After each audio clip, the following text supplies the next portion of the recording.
கற்றலுக்காக மதிப்பிடுதல் இந்த சப்ஜெக்ட் தான் நம்ம பார்த்துட்டு இருக்கோம். இந்த சப்ஜெக்ட்ல யூனிட் 2 தான் நம்ம பார்த்துட்டு இருக்கோம். சரிங்களா? அந்த யூனிட் 2ல இன்னைக்கு நம்ம பார்க்க போற கொஸ்டின் வந்து பாத்தீங்கன்னா ரொம்ப ரொம்ப முக்கியமான கொஸ்டின். இந்த கொஸ்டின் கண்டிப்பா உங்க செமஸ்டர் எக்ஸாமுக்கு வரதுக்கான வாய்ப்பு அதிகமா இருக்கு. இந்த கொஸ்டின் வந்து 10 மார்க்ல கேட்கலாம், இல்ல 5 மார்க்ல கேட்கலாம். பட் என்னன்னா 10 மார்க்லயோ இல்ல 5 மார்க்லயோ இந்த கொஸ்டின் வந்து கண்டிப்பா உங்களுக்கு வரதுக்கான வாய்ப்பு இருக்கு. சரிங்களா? அது என்ன கொஸ்டின், அதை நம்ம கிளாஸ் எடுக்கிறதுக்கு முன்னாடி நம்மளுடைய இந்த B Ed first year second semester கிளாஸ்ல புதுசா ஜாயின் பண்றதுக்கு நிறைய பேர் கால் பண்றீங்க. நீங்க எப்படி ஜாயின் பண்ணணும்னா என்னுடைய மொபைல் நம்பர் 9159084262 இந்த நம்பருக்கு நீங்க கால் பண்ணுங்க. நம்முடைய கிளாஸ்ல நீங்க எப்படி ஜாயின் பண்ணலாம் சொல்லி நான் உங்களுக்கு டீட்டெயிலா சொல்லிடுவேன். அதே மாதிரி புதுசா ஜாயின் பண்ணவங்களுக்கும் நான் இதுவரைக்கும் நடந்த அந்த பழைய கிளாஸ் நோட்ஸ் எல்லாமே நான் உங்களுக்கு அனுப்பிச்சு வச்சிருவேன். ஸோ ஜாயின் பண்ண விருப்பப்படுறவங்க என்னுடைய மொபைல் நம்பருக்கு கால் பண்ணி டீட்டெயிலாக கேட்டு நம்முடைய கிளாஸ்ல நீங்க ஜாயின் பண்ணிக்கலாம். சரிங்களா? ஓகே, இன்னைக்கு நம்ம என்ன கொஸ்டின் பார்க்க போறோம் அப்படி பார்த்தீங்கன்னா, தொடர் மற்றும் அகல் விரிவான மதிப்பீடு பயன்படுத்தப்படல் இந்த கொஸ்டின் தான் நம்ம பார்க்க போறோம். சரிங்களா? இதுல பாருங்க, தொடர் மற்றும் அகல் விரிவான மதிப்பீடு பயன்படுத்தப்படல். இதுல வார்த்தை பாருங்க, ஃபர்ஸ்ட் தொடர் அப்படின்ற ஒரு வார்த்தை இருக்கு, அடுத்து அகல் விரிவான மதிப்பீடு அப்படின்ற ஒரு வார்த்தை இருக்கு. மாணவர்களை ஒரு வகுப்பறையில இல்ல ஒரு கிளாஸ்ல மாணவர்களை எப்படி மதிப்பிடணும் அப்படின்றத இந்த கேள்வி. இந்த கேள்வி வந்து ரொம்ப ரொம்ப எப்படி சொல்லணும்னா, ஒரு மாணவனை வந்து முழுமையா சிறந்த மாணவன் அப்படின்னு எப்படி சொல்லலாம் அப்படின்றத நம்ம ஒரு ஆசிரியர் நம்மளே புரிஞ்சுக்கலாம். அந்த அளவுக்கு இந்த கொஸ்டின் வந்து ரொம்ப ரொம்ப முக்கியமான கொஸ்டின்.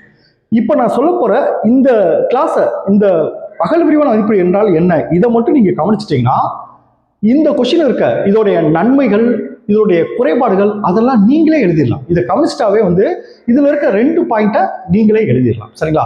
ஃபர்ஸ்ட் வந்து நான் என்ன சொல்றேன்னா, தொடர் மற்றும் அகல் விரிவான மதிப்பீடு அதை பத்தி நான் டீட்டெயிலா சொல்லிடுறேன். நான் உங்களுக்கு அடிக்கடி சொல்லுவேன், கிளாஸை மட்டும் ஒன் டைம் கவனிச்சுட்டு படிங்க, உங்களுக்கு ஈஸியா புரியும். ஏன்னா நீங்க கிளாஸை கவனிக்கும் போது அந்த அடிப்படை விஷயத்த புரிஞ்சுக்கிடுவீங்க. கிளாஸை கவனிச்சதை வச்சே வந்து இந்த கொஸ்டின் எக்ஸாம் கேட்டாங்கன்னா கவனிச்சதை வச்சே உங்களால் எழுத முடியும். சரிங்களா? ஓகே, இப்போ ஃபர்ஸ்ட் தொடர் மற்றும் அகல் விரிவான மதிப்பீடு என்றால் என்ன அதை ஃபர்ஸ்ட் நம்ம பார்த்துருவோம். ஃபர்ஸ்ட் பாருங்க, இந்த தொடர் மற்றும் அகல் விரிவான மதிப்பீடு பயன்படுத்தப்படல் இதில் என்னென்னலாம் பார்க்க போறோம் பார்த்தீங்கன்னா, ஃபர்ஸ்ட் ஒன்று பாருங்க, தொடர் மற்றும் அகல் விரிவான மதிப்பீடு என்பதன் கருத்தாக்கம். செகண்ட் பாருங்க, தொடர் மற்றும் அகல் விரிவான மதிப்பீட்டின் நோக்கம். 3 பாருங்க, தொடர் மற்றும் அகல் விரிவான மதிப்பீட்டின் இயல்புகள். 4 பாருங்க, தொடர் மற்றும் அகல் விரிவான மதிப்பீட்டின் பணிகள். 5 பாருங்க, தொடர் மற்றும் அகல் விரிவான மதிப்பீட்டின் நிறைகள்.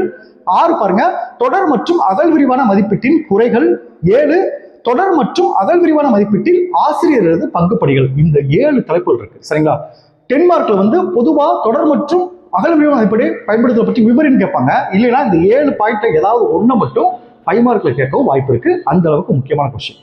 இதுல ஃபர்ஸ்ட் ஒண்ணு பாருங்க, தொடர் மற்றும் அகல் விரிவான மதிப்பீடு என்பதன் கருத்தாக்கம். இதைத்தான் ஃபர்ஸ்ட் பார்க்க போறோம். இப்ப பாருங்க, நல்லா சின்ன கவனிச்சுங்க. ஒரு படிப்பு காலம் நிறைவு வரை, அதாவது பாருங்க, ஒரு படிப்பு நிறைவு காலம் வரை மாணவர்களிடம் கண்டறியக்கூடிய வளர்ச்சி மற்றும் மேம்பாட்டின் அனைத்து அம்சங்களையும். இதுல முதல் வரிய பாருங்க, படிப்பு காலம் நிறைவரும் வரை அப்படின்னு சார். இப்ப 10th வந்து படிக்கிறான்னா அந்த முழு ஆண்டு தேர்வு, அந்த ஃபைனல் எக்ஸாம் எழுதுற வரைக்கும் அந்த 1 இயர் சொல்ல பார்த்தீங்கன்னா அதுதான் படிப்பு நிறைவு காலம் வரை. அதுதான் அர்த்தம்.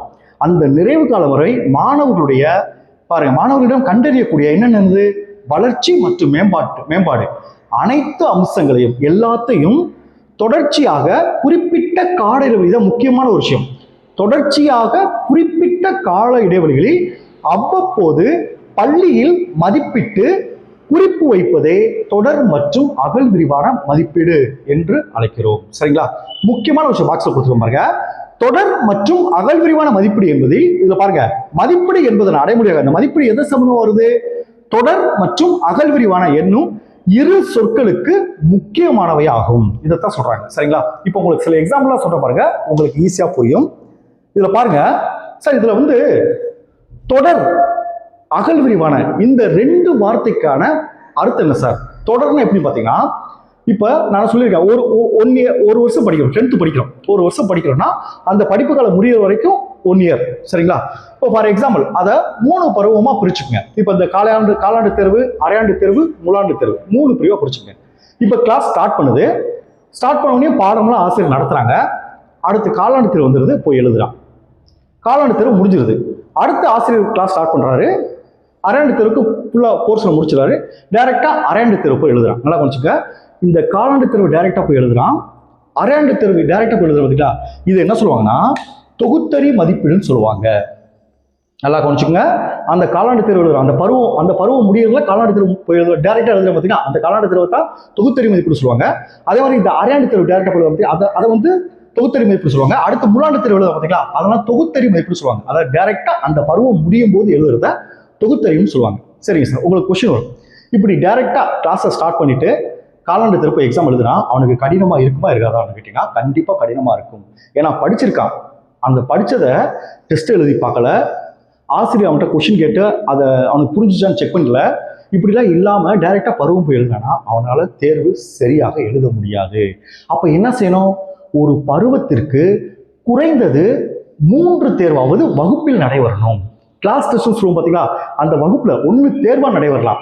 இல்லை ஒரு குயிஸ் காம்படிஷன் வைக்கலாம்.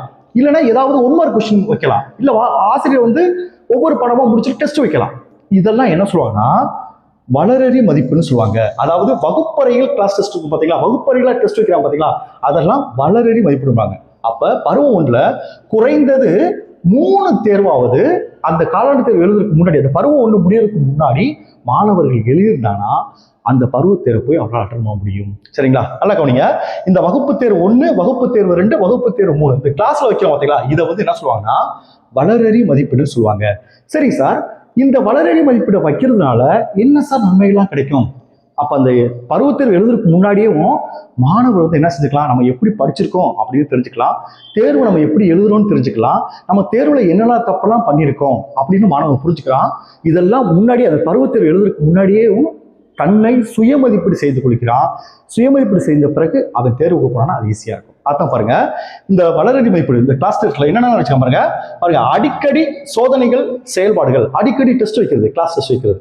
அடுத்து பாருங்க, கற்றல் குறைபாடுகளை கண்டறிதல். ஒரு கிளாஸ்ல டெஸ்ட் 2 கொஸ்டின் டெஸ்ட் வைக்கிறோம், அது எழுதி அந்த பேப்பர் கொடுத்துறப்ப அந்த 2 கொஸ்டின் எப்படி எழுதிக்கான், இல்ல இது சரியா எழுதல, இந்த பாயிண்ட்ல நீ சேர்க்கணும், இந்த பாயிண்ட்ல தேவையில்லை அப்படிங்கும்போது இன்னும் அழகா நீ எழுதணும், நிறைய அவனுக்கு ஃபீட்பேக்லாம் கொடுப்போம். அதை குறைபாடுகளை கண்டறிதல். அப்ப அந்த மாணவர்கள் தேர்வுக்கு முன்னாடி தன்னுடைய குறைபாடை தெரிஞ்சுக்கிறான். அடுத்து பாருங்க, குறைதீர் நடவடிக்கைகள். ஆசிரியர் வந்து அவனுக்கு வந்து இப்படிலாம் பண்ணணும், இதெல்லாம் பண்ணக்கூடாது சொல்லி அந்த குறைதீர் நடவடிக்கை ஏற்படுறாரு. அடுத்து பாருங்க, பின்னூட்டம். அந்த ஃபீட்பேக் ஆசிரியர் கொடுக்குறாரு. கடைசியா சுய மதிப்பீடு. அந்த மாணவன் வந்து தன்னைத்தானே சுய மதிப்பீடு பண்ணிட்டு, ஓகே நமக்கு இதெல்லாம் தெரியும், இப்படிலாம் எழுதணும், இந்த தவறுலாம் பண்ணக்கூடாது, இப்படிலாம் பண்ண நல்ல மார்க் வரும் அப்படின்னு ஒரு மாணவன் தெரிஞ்சுக்கிட்டு அந்த பருவத்தேர்வுக்கு போறான். அந்த பருவத்தேர்வுக்கு போறதான் தொகுத்தறி மதிப்பீடு. கிளாஸ் நடவடிக்கை எல்லாதும் வளரறி மதிப்பீடு. அப்ப வளரறி மதிப்பீடு முக்கியமா இருந்தா தான் தொகுத்தறி மதிப்பீடு செயல்பட முடியும். அப்ப நம்ம கிளாஸுக்கு போகும்போது ஸ்டூடெண்ட்டுக்கு அந்த பருவத்தேர்வுக்கு முன்னாடி நிறைய டெஸ்ட் வச்சு அவனை சுய மதிப்பீடு பண்ணணும், அவனுக்கு ஃபீட்பேக் கொடுக்கணும். கொடுத்தால் அவன் சிறப்பா செயல்படுவான். இப்ப தெரிஞ்சிச்சு உங்களுக்கு? இதைத்தான் என்ன சொல்லுவாங்கன்னா அந்த தொடர். இப்ப என்ன சொல்றேன்னா பருவத்தேர்வுக்கு முன்னாடி அவனை தொடர்ந்து ஒவ்வொரு பிரிவா தொடர்ந்து அவனை டெஸ்ட் வச்சு அவனை தொடர்ந்து அவனை மதிப்பீடு பண்ணிக்கிட்டே இருக்கும். இதுதான் தொடர் அப்படின்ற வார்த்தைக்கு அர்த்தம். சரிங்களா? அடுத்து முக்கியமான விஷயம், அகல் விரிவான மதிப்பீடு. அது என்ன சார் அகல் விரிவான மதிப்பீடு என்றால் என்ன? இதுதான் முக்கியமானது. அகல் விரிவான மதிப்பீடுனா மாணவர்களை வந்து டெஸ்ட் வச்சு பேப்பரை திருத்திட்டு மார்க் சொல்றோம். அந்த மார்க்கை மட்டும் வச்சு மாணவனை மதிப்பீடு செய்யக்கூடாது. அப்படி செஞ்சா அது சிறந்த மாணவன் சரியா, சிறந்த மதிப்பீடு கிடையாது சொல்றாங்க.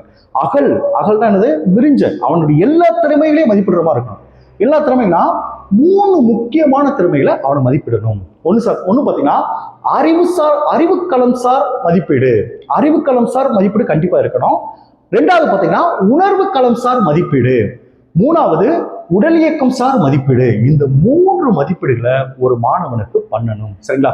அதான சார் அறிவுசார் கள மதிப்பீடுனா அந்த டெஸ்ட் வைக்கிறது, அந்த பேப்பருக்கு கொடுத்து டெஸ்ட் வைக்கல, அதைத்தான் அறிவுசார் களம் சொல்லுவாங்க. இப்ப பாருங்க, இந்த அறிவுசார் களம் வந்து இந்த பாட அறிவு சம்பந்தமா அவனுக்கு டெஸ்ட் வைக்கிறது வந்து அறிவுசார் களம்னு சொல்லுவாங்க.